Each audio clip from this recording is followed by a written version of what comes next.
खलील अहमद, मेरा नाम खलील अहमद है। ये मेरे भाई अब्दुल मजीद, इनके वाल की प्रॉब्लम हो गई थी।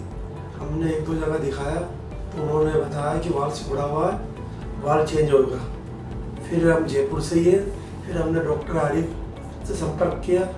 डॉक्टर आरिफ ने हमें प्रशांत सर से मिलवाया कि प्रशांत सर ने हमें बताया कि इनका टावी के ज़रिए इनका वॉल चेंज होगा, और वो एक नस के ज़रिए वॉल इन्होंने चेंज किया।